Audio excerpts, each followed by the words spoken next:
Good morning, Liverpool fans all over the world, especially here in Singapore. Welcome back to the channel. And it's the morning after Liverpool 2, Fulham nil. And all I can say is the torch has officially been passed from Mo Salah to Rio Ngumoha. That's right. I was surprised at the lineup when I saw the lineup.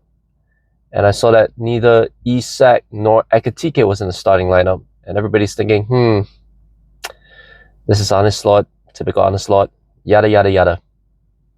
But he started Rio Ngumoha, which was kind of a surprise because we didn't think he would start the teenage winger.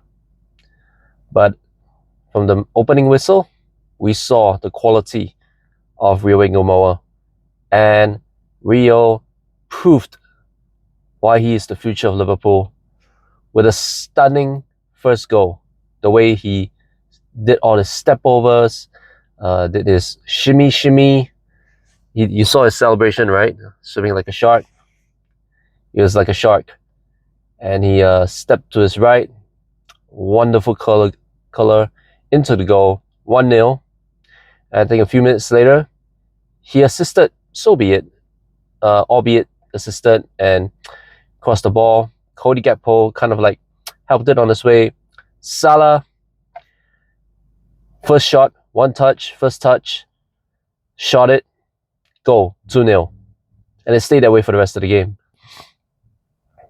So this is kind of like a passing of the torch. Like Rio is saying, yo, I'm here. Don't worry, Mo. Liverpool is in good hands. I'll be running down the wing. And Salah's like, yeah, okay. Future's yours. But let me give you a final lasting impression. And that is what I wanted to see from Salah last week. Quarterfinal, when we lost Man City 4-0, Salah was indecisive. So to see that instinctive first shot on goal, that's the almost Salah. That is the Mo Salah I know. That is the Mo Salah we all know. And it's really good to see that. And there was a starting, how do I say this? There's a starting game for another departing legend, Andy Robertson. Let me just say this about Robertson and Salah leaving. I understand. I think I understand. And I wish them well after the season. So, and I will always remember them as legendary figures. So to see Robertson start ahead of Kirkis, it's kind of like almost like a testimony match, if you will. Like this game was almost like a testimony game for Andy Robertson. Good to see Isak come in off the bench. Good to see him come back against PSG in the last 10 minutes. Good to see him back here as well against Fulham. It is a slow rebuild of match fitness for our record signing. Some people wanted Isak to start. I disagree. I think this is a good step, good progress. So I hope against PSG at Anfield, he comes off the bench again, but he gets more minutes. Speaking of which, I still stand by what I said. I don't think we'll see a remontada. Even if we do, it's probably like a 1-0 win, 2-1 win at Anfield against PSG.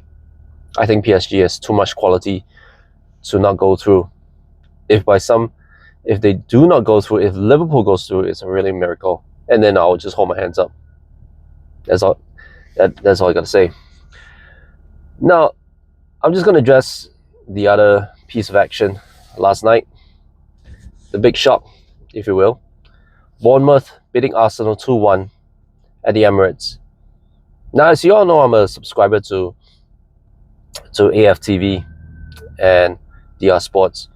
And hearing all the fans voice their opinions after the loss, here's what I gotta say. Objectively speaking, Mikel Arteta is not the manager to lead Arsenal forward.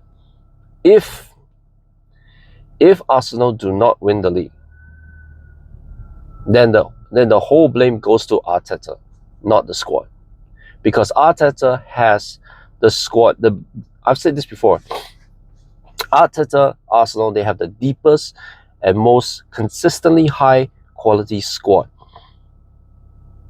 So if they don't win this league, and this Bournemouth loss could tip the scales not in their favor. And if that happens, it's all Arteta's fault, because you have the deepest squad and most consistently high quality squad, but you're not fully utilizing them, and that's why you're in this situation. And now, as a rival fan, I hope Arteta stays. If they don't win the league, second again, ole ole. But objectively speaking, I don't think Arteta should stay at Arsenal. If I was an Arsenal fan, I would say Arteta out. Why? Because he doesn't have what it takes to manage. Like this is the best squad that he's going to have. And if he doesn't manage to win at least one trophy with Arsenal, he should go. As much as people banter Arsenal, as much as I would banter Arsenal as well, Arsenal is still a big club. It's still a big club. Yes, they don't have any European pedigree, but they have a Mount Rushmore of the biggest clubs, of the greatest clubs. One of the squads, obviously, I'm talking about the Invincibles. They're in the Mount Rushmore. They're still a big club. So if Arteta can lead them to a trophy, whether it's the Premier League or the Champions League, he should go. He should go. Simple as that. So enough about that. For us, breathe. We can breathe a sigh of relief. We beat Fulham 2-0. On to PSG. Up the Reds.